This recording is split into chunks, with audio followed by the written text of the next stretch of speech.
आप सभी बच्चों का पुनः स्वागत है हमारे यूट्यूब चैनल पर। आज के क्लास में हम बात करेंगे वैल्यू एडेड कोर्स में जो जूलॉजी का सब्जेक्ट है, ठीक है।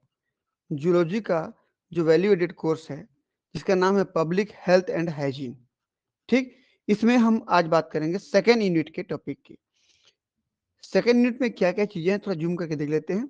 न्यूट्रिशन एंड हेल्थ, यानी कि हम जो न्यूट्रिएंट लेते हैं उसका प्रोसेस क्या होता है और उसकी वजह से हमारे बॉडी पर किस प्रकार का इफेक्ट डालता है, हमारे हेल्थ को किस प्रकार से तंदुरुस्त करता है हमारा न्यूट्रिशन।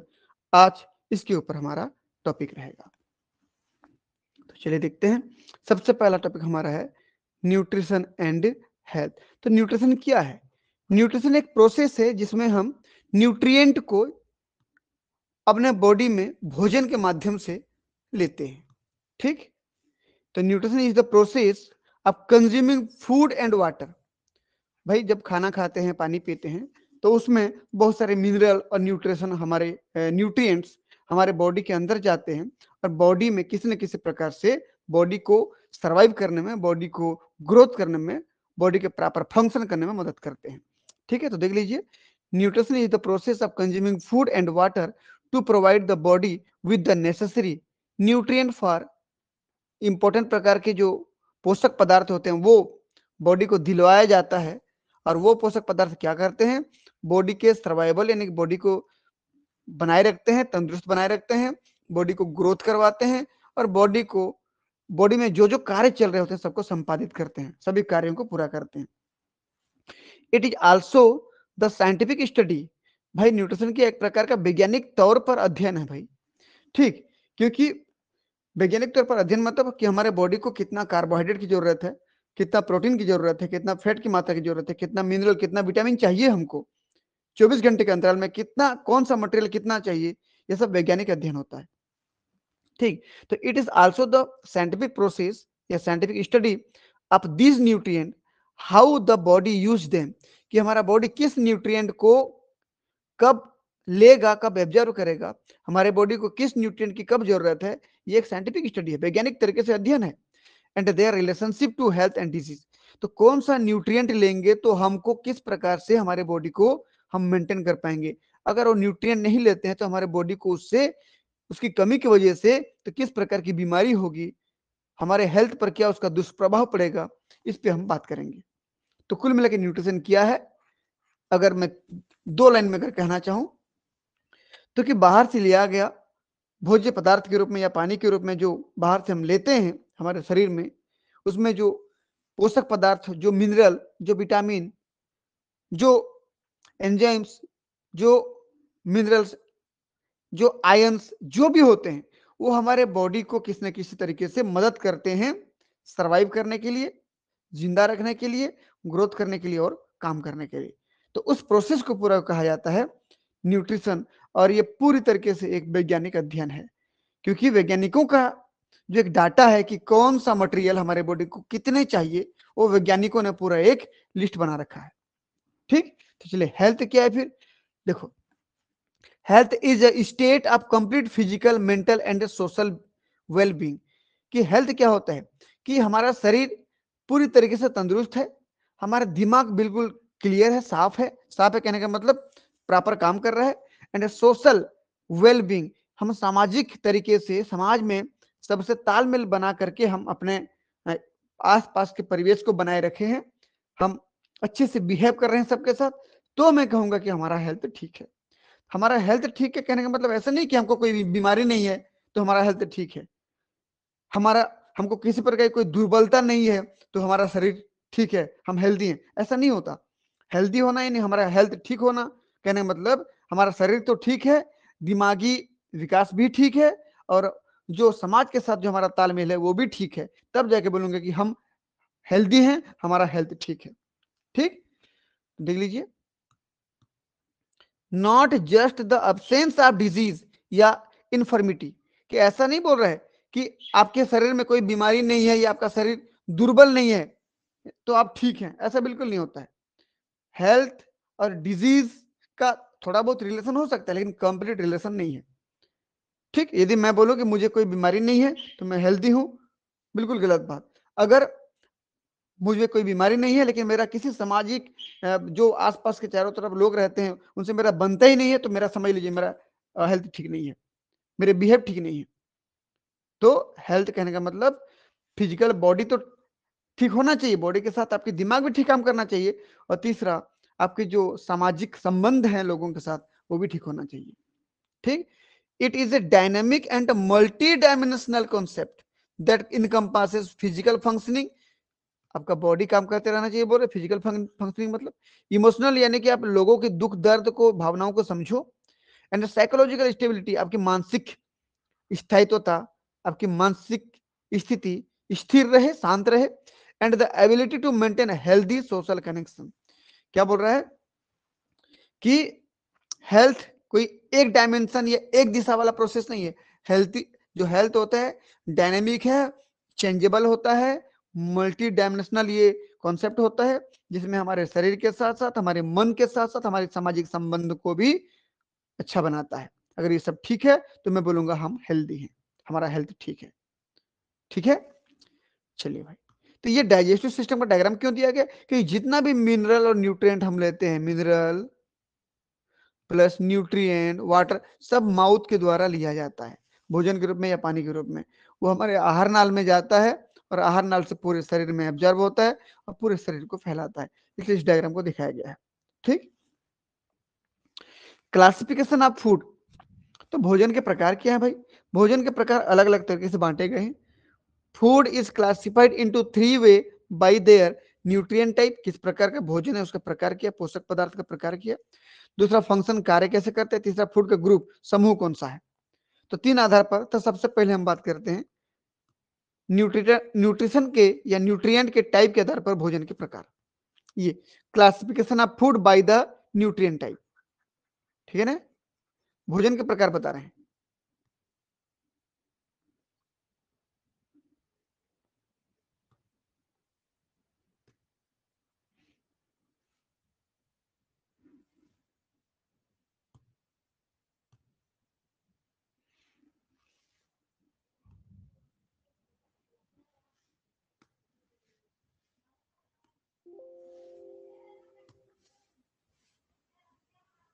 देख लीजिए, चलिए, ये भोजन के प्रकार न्यूट्रिएंट के आधार पर, तो पहला है मैक्रोन्यूट्रिएंट, दूसरा है माइक्रोन्यूट्रिएंट। मैक्रो यानी कि ऐसा न्यूट्रिएंट जिसकी ज्यादा जरूरत है हमारे बॉडी को, तो needed in large amount for energy and body function. क्यों ज्यादा जरूरत है?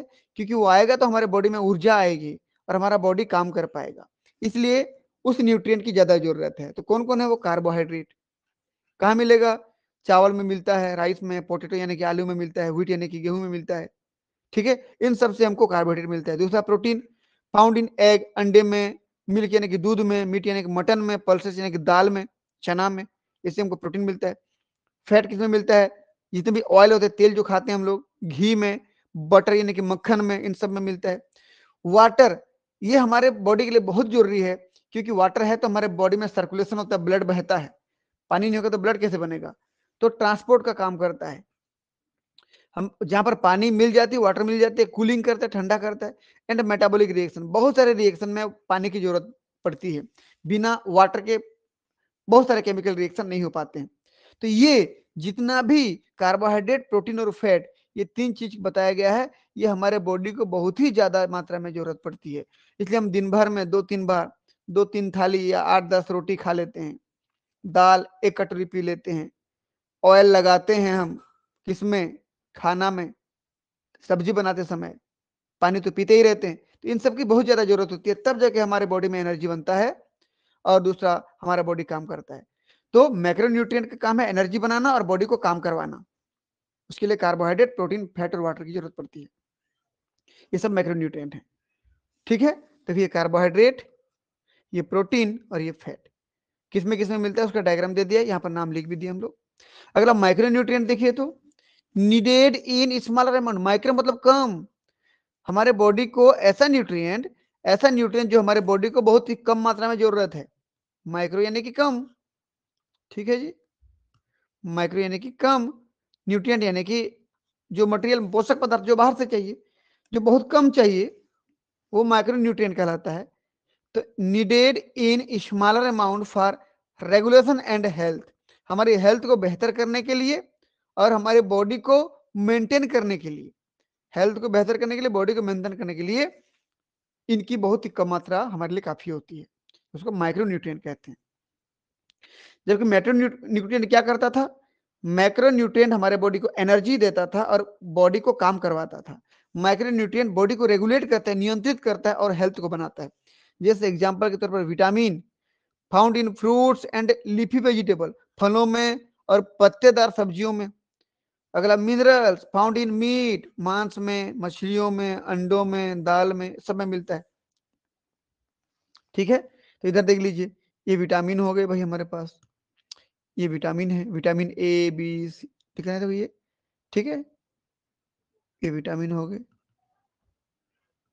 और इधर क्या हो गए, मिनरल्स हो गए, आयंस हो गए सब, ये ठीक है। तो विटामिन जरा देख लेते हैं क्या क्या विटामिन क्या क्या काम करता है।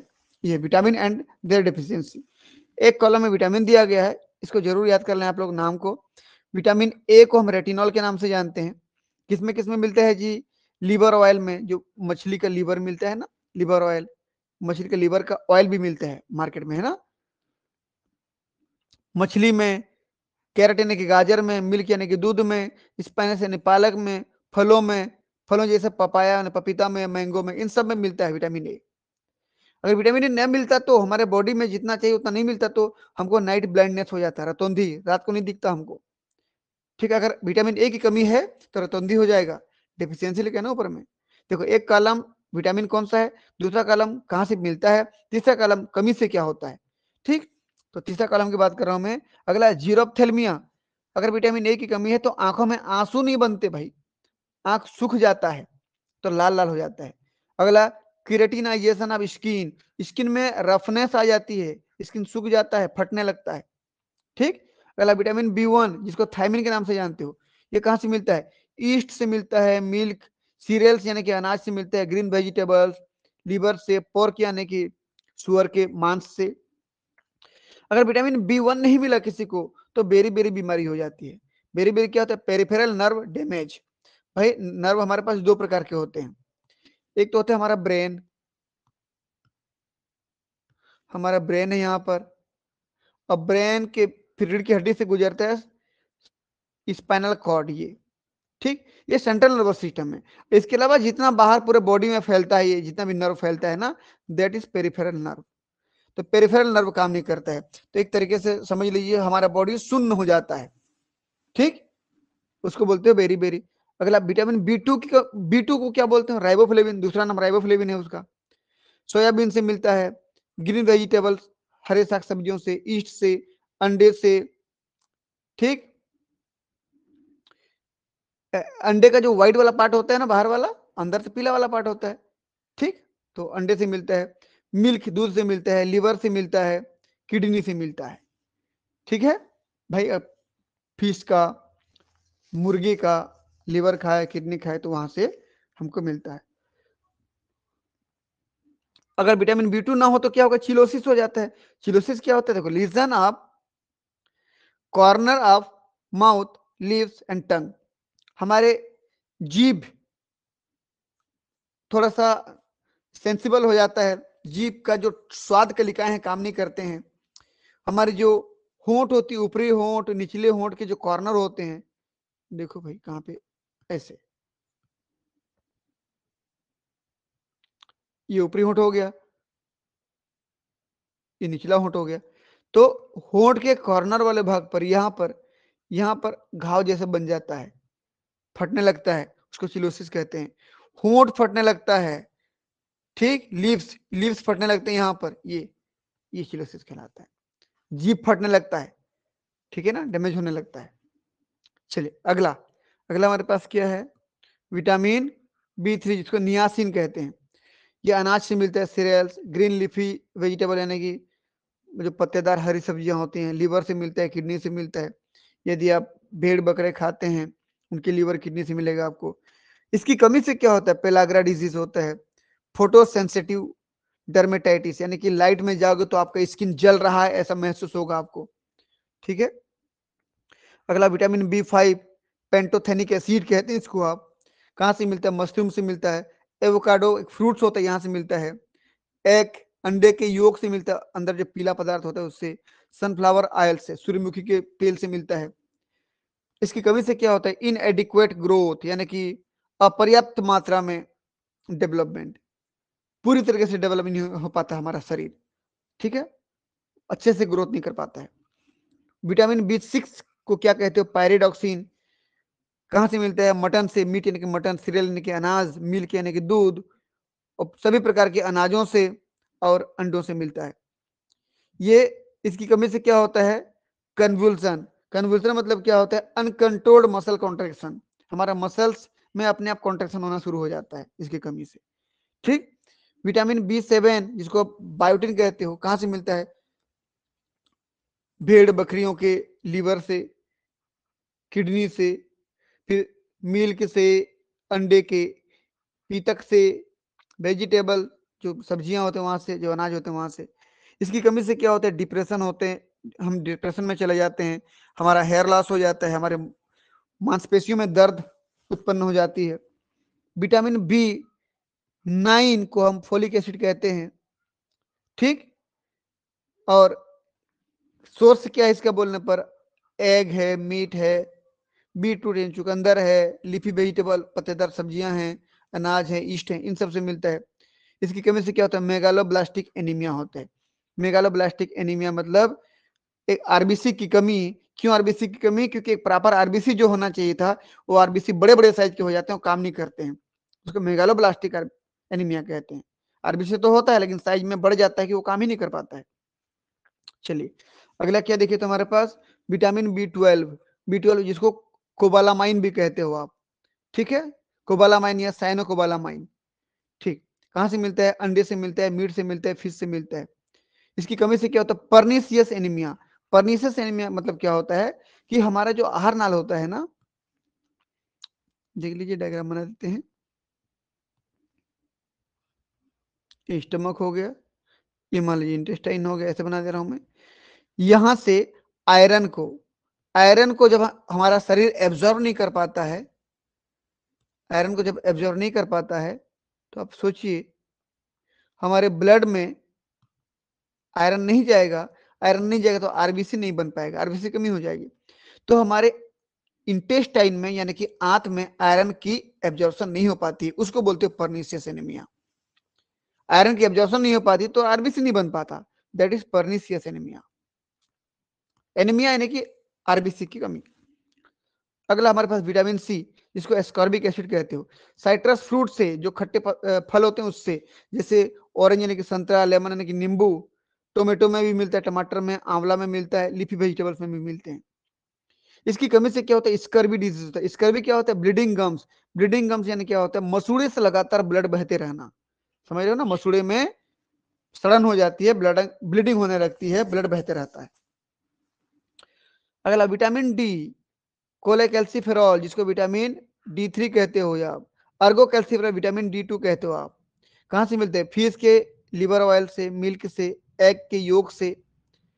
एक्सपोजर टू सनलाइट, यदि हम सूर्य प्रकाश में सुबह सुबह जाते हैं, लगभग सुबह 7-8 बजे तक का सूर्य प्रकाश को लेते हैं, तो हमारी स्किन से भी बनना शुरू हो जाता है, ठीक। हाँ, इसकी कमी से क्या होता है? रिकेट्स होता है। रिकेट्स यानी क्या होता है?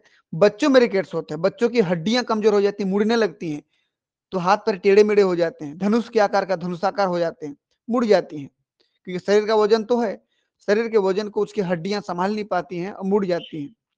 और एडल्ट में, वयस्क में ऑस्टियोमेलेसिया होते हैं, हड्डियां कमजोर हो जाती हैं। तो बच्चों में जब हड्डियां कमजोर होती हैं उसको रिकेट्स कहते हैं, और जब वयस्क व्यक्ति में हड्डियां कमजोर होती हैं उसको ऑस्टियोमेलेसिया कहते हैं। और ये विटामिन डी की कमी से होता है, याद रखना।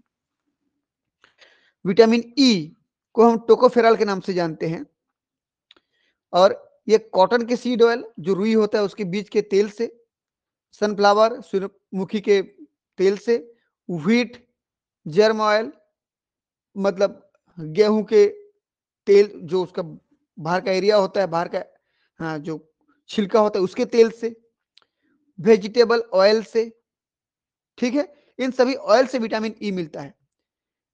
अगर ये ना होता तो क्या होता? मस्कुलर डिस्ट्रॉफी, मसल्स प्रॉपर तरीके से काम नहीं करता, मस्कुलर वीकनेस हो जाता, एंड न्यूरोलॉजिकल डिस्फंक्शन हो जाते हैं।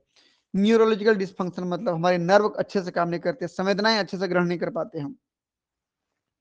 ठीक, और एक कैरेक्टर जो यहाँ लिखा नहीं है, रिप्रोडक्टिव डिसेबिलिटी। रिप्रोडक्टिव मतलब मेल और फीमेल बच्चे पैदा नहीं कर पाएंगे, ऐसे भी यहाँ पर प्रोसेस देखने को मिला है। रिप्रोडक्टिव डिसफंक्शन, डिसफंक्शन हो जाती है। ठीक, अगला विटामिन के। विटामिन के जिसको फिलोक्विनोन या मिनाक्विनोन के नाम से जानते हो। ठीक, कहां से मिलते हैं? ग्रीन लीफ से, ग्रीन लीफी वेजिटेबल, हरे पत्तेदार सब्जियों से, सोयाबीन से, सोयाबीन के ऑयल से, और टोमेटो से मिलता है। विटामिन के का क्या काम होता है? विटामिन के जब ये होता है ब्लड क्लॉट करवाता है, रक्त को थक्का जमवाता है। अगर विटामिन के किसी के बॉडी में नहीं है तो उसके बॉडी में रक्त का थक्का जमना बहुत लेट लगेगा। ठीक, तो इंक्रीज ब्लड क्लॉटिंग टाइम बोल रहा है। अगर विटामिन के होता तो जल्दी क्लॉट कर देता ब्लड को, रक्त को थक्का जमा देता। कहीं पर चोट लगता तो तुरंत थक्का जम जाती, लेकिन ये नहीं है तो तुरंत थक्का नहीं जमेगा, तो लगातार ब्लीडिंग होता रहेगा। ये उसको हीमोरेजिक डिजीज कहते हैं।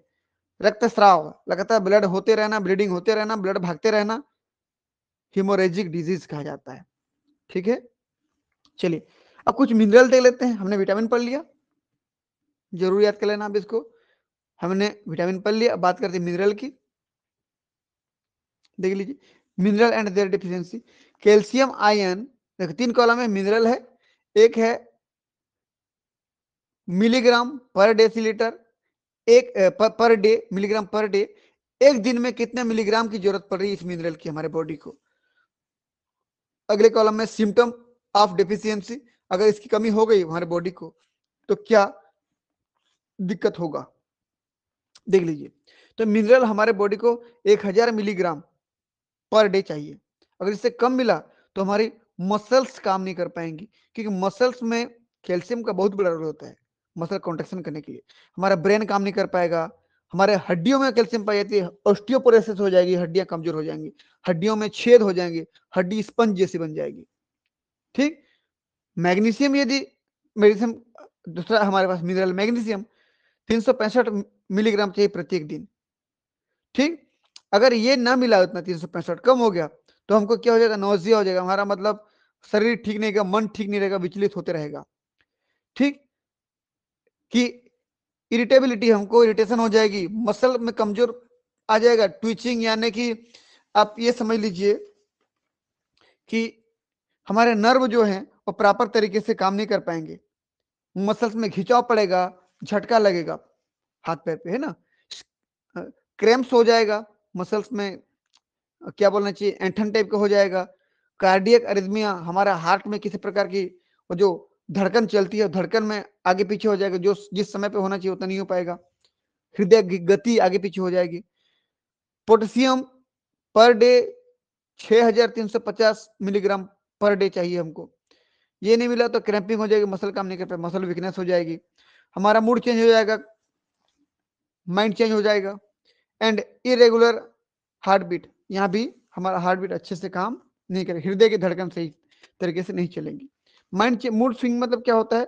कभी हम उदास हो जाएंगे, कभी खुश हो जाएंगे, इस प्रकार से हमारा मूड काम नहीं कर पाएगा, हमारा मानसिक स्थिति ठीक नहीं रह पाएगा। ठीक, सोडियम आयन जो दिन में हमको एक दिन में 4700 मिलीग्राम चाहिए, कम हो गया तो फिर नोजिया, मतलब हमारा मन विचलित हो जाएगा, डिजीनेस यानी चक्कर आएगा, पुअर कंसंट्रेशन, हम कहीं पर फोकस नहीं कर पाएंगे, एंड मसल वीकनेस, मसल में कमजोर हो जाएगा, मसल में कमजोरी आ जाएगी। ठीक, अगला फास्फोरस 700 मिलीग्राम पर डे चाहिए हमको, ये कम मिला तो सोर बोन्स, हमारी जो बोन्स हैं कमजोर हो जाएंगी, इरेगुलर ब्रीथिंग, सांस लेने में तकलीफ हो जाएगी, एनेक्सिटी मतलब हमको किसी न किसी प्रकार की चिंता सताती रहेगी, हम फैटिक यानी थक जाएंगे, चेंज इन बॉडी वेट, हमारा बॉडी वेट धीरे धीरे चेंज होते जाएगा, जितना था उससे कम होते जाएगा। चिंता हम जब करने लगते हैं तो हमारा बॉडी वेट कम होने लगता है। अगला कॉपर 0.9 मिलीग्राम पर डे में चाहिए, अगर इससे कम मिला तो haematological symptom and skeletal disturbance, हमारे ब्लड में किसी न किसी प्रकार की दिक्कतें आएंगी और हमारा बोन्स भी कहीं ना कहीं कमजोर हो जाएगा। आयरन की बात करें 11.3 मिलीग्राम पर डे में चाहिए, कम मिला तो वीकनेस, कमजोरी आ जाएगी, थकावट आएगी, फैटिग यानी थकावट, हेडेक यानी कि सिर दर्द होगा, शॉर्टनेस ऑफ ब्रीथ, सांस लेने में तकलीफ होगा, हम जल्दी जल्दी सांस लेंगे, डिफिकल्टी कंसंट्रेशन, हम दिमाग को एक जगह पे फोकस नहीं कर पाएंगे। अगला हमारे पास मैंगनीज 2.05 मिलीग्राम पर डे चाहिए, अगर इतना से कम मिला तो reduction in red blood cell, हमारा आरबीसी कम बनने लगेगा, कोलेस्ट्रॉल हमारे बॉडी में किसी न किसी तरीके से बढ़ने लगेंगे। ठीक। अगला क्रोमियम 0.028 मिलीग्राम पर डे चाहिए, अगर ये इतना नहीं मिला, कम हुआ तो glucose intolerance and weight loss, हमारा बॉडी ग्लूकोज को डाइजेस्ट नहीं कर पाएगा और हमारा वेट धीरे धीरे कम होते जाएगा, हम सूखते जाएंगे। ठीक। अगला हमारे पास जिंक 9.5 मिलीग्राम पर डे चाहिए, अगर नहीं मिला तो आप समझ लीजिए डीएनए सिंथेसिस नहीं हो पाएगा आपकी बॉडी में। अगर डीएनए सिंथेसिस नहीं हुआ तो सीधा सीधा समझ लीजिए कहीं पर घाव वाव बना है तो रिपेयर नहीं हो पाएगा, वो नया सेल नहीं बन पाएगा। Dulls the sense of taste and smell, हम ना तो अच्छे से स्वाद ले पाएंगे ना तो गंध को महसूस कर पाएंगे। अफेक्ट द इम्यून सिस्टम, हमारी जो प्रतिरक्षी तंत्र होते हैं वो कमजोर हो जाएंगे। And can causes hair loss, इसकी वजह से हमारे सिर के बाल भी गिर सकते हैं। ठीक है, तो ये हो गया हम लोगों का पहला न्यूट्रिएंट टाइप के आधार पर भोजन के प्रकार। इसमें मैक्रो न्यूट्रिएंट्स और माइक्रो न्यूट्रिएंट थे, मैक्रो और माइक्रो। ठीक, तो यहां पर मैं लिख दूं types of food, classification bye nutrient type, nutrient के आधार पर भोजन के प्रकार। ठीक, ये हो गया। अगला क्या देखिए तो हमारे पास क्लासिफिकेशन बाय फंक्शन, फंक्शन के आधार पर टाइप्स ऑफ फूड, भोजन के प्रकार दो तीन प्रकार के मिलेंगे आपको। पहला एक ऐसे भोजन जो क्या काम कर रहा होगा, फंक्शन के आधार पर क्या काम कर रहा होगा, एनर्जी दे रहा होगा हमारे बॉडी को, एनर्जी गिविंग फूड, तो provide the body with energy, energy देगा। कौन कौन है भाई, चावल खाते तो एनर्जी आती है, आलू खाते हो दोनों में स्टार्च होता है। एंड अदर कार्बोहाइड्रेट, जो भी जैसे मक्का वक्का गेहूं का रोटी वगैरह हो गया, इन सब से आपको क्या मिलेगा, एनर्जी मिलेगा। तो एनर्जी प्रोवाइड करने वाले फूड हो गए पहले। अगला body building food, body building food यानी कि हमारे जो कहीं पर हमको मान लीजिए चोट लग गई, छीला गया, घाव बन गया, तो उतना मांस जो कम हो गया वहां पर रिपेयर करना है, उसको भरना है उस घाव को, तो बॉडी को बिल्ड करना है, बॉडी को बनाना है। ठीक, टूटे हुए पार्ट को, डैमेज पार्ट को रिपेयर करना है, तो जो भोजन काम में आते हैं उसको क्या बोलते हो, body building food. Help in the growth and repair of body tissue, हमारे बॉडी का कोई भी पार्ट टूट जाता है, घिस जाता है, छीला जाता है, तो उसको रिपेयर करने के लिए जो भोजन काम में आते हैं क्या कहलाते हैं, बॉडी बिल्डिंग फूड। जैसे क्या है, मटन मीट खाइए, अंडे खाइए, दाल खाइए, इन सब में प्रोटीन की मात्रा ज्यादा रहती है, तो ये हमारे बॉडी को रिपेयर करेगा। अगला हमारे पास है प्रोटेक्टिव फूड, प्रोटेक्टिव यानी कि हमारे बॉडी को बाहरी बीमारियों से लड़ने में जो मदद करता होगा, इस प्रकार का फूड क्या कहलाता है, प्रोटेक्टिव फूड। तो protect the body from disease and maintain health, बीमारियों से बचाने वाला जो भोजन होता है वो प्रोटेक्टिव फूड कहलाता है। एग्जाम्पल के तौर पर फल, वेजिटेबल्स, सब्जियां that are rich in vitamin and mineral, इसमें विटामिन और मिनरल होते हैं फ्रूट्स में और वेजिटेबल्स में, यानी कि फलों में और सब्जियों में, इसलिए ये हमारे लिए प्रोटेक्टिव फूड है। इसलिए हमारा पुराना परंपरा रहा है कि यदि किसी का तबीयत खराब है, जब भी हम उसके घर जाते हैं तो 2-4 प्रकार की फल के वैरायटी लेके जाते हैं ताकि उसका तबीयत जल्दी ठीक हो जाए। ठीक है ना, तो फंक्शन के आधार पर 3 प्रकार के फूड हो गए, एक तो एनर्जी देने वाले फूड हो गए, दूसरा बॉडी को रिपेयर करने वाले फूड हो गए, अगला बॉडी को दुश्मनों से बचाने वाले, बैक्टीरिया वायरस से बचाने वाले फूड हो गए। ठीक है बच्चों, ये हो गया। अगला क्लासिफिकेशन बाय फूड ग्रुप, भोजन के ग्रुप के आधार पर टाइप्स ऑफ फूड, फूड के प्रकार। क्या देखिए तो this is a practical way to ensure a balanced diet, संतुलित आहार जिसको कहते हो, संतुलित आहार में किस प्रकार के भोजन होने चाहिए। एंड इट टिपिकली इंक्लूड्स, क्या क्या होते हैं उसमें, ग्रेन यानी कि अनाज होंगे, जैसे सीरियल्स यानी कि चावल गेहूं, या मिलेट्स, मिलेट्स यानी कि बाजरा होता है, पल्सेस यानी कि दाल होते हैं, ये सब मिलेंगे आपको। वेजिटेबल और फ्रूट्स ये भी मिलेंगे। A wide variety of plant based food, जो हम वेजिटेबल और फ्रूट लेते हैं ना, या फ्रूट लेते हैं, सब प्लांट बेस्ड होंगे। वेजिटेबल यानी कि साग सब्जियां, ये प्लांट है। फल भी प्लांट से ही बनता है। अगला हमारे पास क्या है, प्रोटीन फूड। प्रोटीन ज्यादातर कहाँ मिलेंगे, मटन से, मीट, मछलियों से, अंडों से और बीन से हमको प्रोटीन मिलते हैं। सोयाबीन में बहुत ज्यादा प्रोटीन होता है, याद रखना। डेयरी प्रोडक्ट, मिल्क और मिल्क से बने हुए आइटम से डेयरी प्रोडक्ट मिलते हैं हमको। अगला fat and oils including nuts and seed. Nut यानी कठोर कवच से ढका हुआ ऐसा कोई बीज जो अंदर हो, अखरोट वगैरह जो होते हैं वो नट्स हो गए। और कुछ बीज, इनसे हमको ऑयल मिलते हैं। बीज यानी कि जैसे मूंगफली का बीज हो गया, तिल का बीज हो गया, ठीक, सरसों का बीज हो गया, सबसे ऑयल बनते हैं। तो कहने का मतलब ये हुआ कि यहां पर जो तीसरे नंबर पे हमने डिवाइड किया, classification bye food, food group, भोजन के ग्रुप के आधार पर जो हमने भोजन को बांटा था, उसमें अनाज भी थे, फल और साग सब्जियां थी, प्रोटीन थे, डेयरी प्रोडक्ट थे और फैट और ऑयल थे। इन सब को मिला के जो बैलेंस डाइट बनेगा वो एक बहुत ही बेहतर प्रकार का आहार होगा हमारे बॉडी के लिए। ठीक है बच्चों, तो देखिए हमने भोजन को 3 प्रकार से बांट दिया, न्यूट्रिशन के आधार पर, फंक्शन के आधार पर और फूड ग्रुप के आधार पर। अगर मैं यहाँ पर कहना चाहूं तो देख लीजिए, यहाँ पर मैक्रो न्यूट्रिएंट था हमारे पास, मैक्रो न्यूट्रिएंट और माइक्रो न्यूट्रिएंट, ये हो गया। फंक्शन के आधार पर अगर हम डिवाइड करें तो हम इसको 3 भागों में डिवाइड करते थे। पहला, फंक्शन के आधार पर क्या, जो एनर्जी प्रोवाइड करता है, प्रोवाइड एनर्जी। दूसरा, रिपेयर के लिए जो काम में आता था, ऐसा फूड, रिपेयर फूड। और तीसरा वाला क्या था, प्रोटेक्टिव फूड, जो डिजीज से हमको बचाता था, प्रोटेक्टिव फूड। ठीक है, ये एनर्जी प्रोवाइडिंग फूड था ऊपर वाला, मैं लिख दे रहा हूं इसको।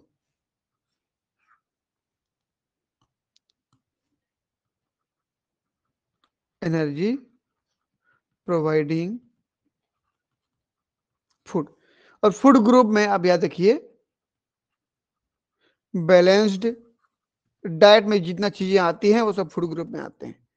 ठीक, ठीक है बच्चों, तो आज की कहानी में हम इतना ही बात करेंगे। यदि आप हमारे चैनल पे नए हैं और अब तक चैनल को सब्सक्राइब नहीं किया है तो चैनल को सब्सक्राइब करें, लाइक बटन को दबा दें और वीडियो कैसे लगा कमेंट बॉक्स पे जरूर लिखें। और इस वीडियो के लिंक को अपने दोस्तों के बीच में शेयर करें ताकि उनको भी इस प्रकार का वीडियो मिलता रहे। क्योंकि VAC जूलॉजी का मार्केट में अब तक कोई बुक नहीं आया है, तो शायद हमारा ये वीडियो आपको पढ़ने में बहुत ही मददगार साबित होगा। ठीक है बच्चों, मिलते हैं नेक्स्ट क्लास में, तब तक के लिए बहुत बहुत धन्यवाद, थैंक यू।